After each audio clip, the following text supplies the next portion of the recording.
What's up mga ka-idol? Ito yung Orange Pi 1 natin. At ang license nito ay Adosoft. At Adosoft din yung software.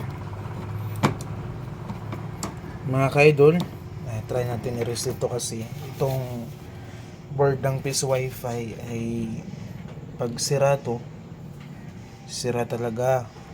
Pag sira yung pag wala na yung activation key, yung code niya na-revoke kasi ng may-ari, kaya pina-repair sa atin itong wifi niya. Ngayon medyo malaki-laki din yung pagbabayaran niya.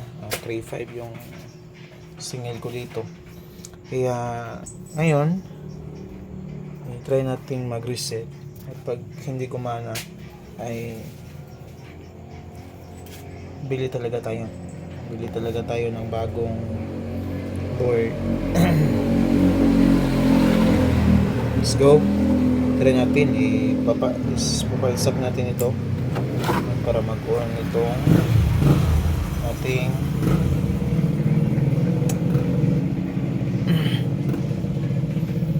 PIS Wi-Fi. Ayan, nag-on na siya. Ayan, indicator. Ito yung indicator niya ay sa SD card. Pag makakita ka ng green dyan, yan yung sa SD card na indicator na may naka-pack na SD card at okay pa yung software na. Yan yung indicator na okay yung. So, try natin mag-reset. Yun ko kung paano ba i-reset itong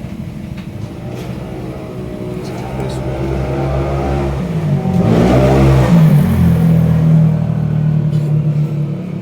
go.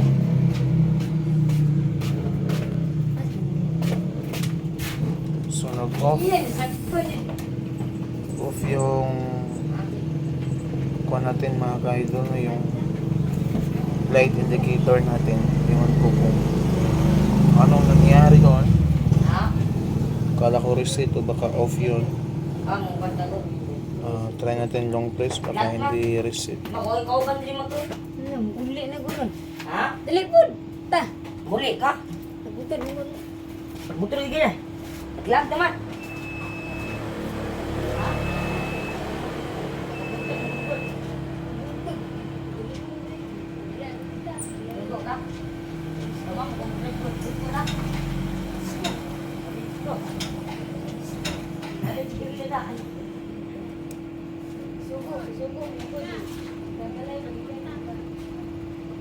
So ayan, siguro na-reset na yun kasi wala na siyang light indicator. Try natin, no?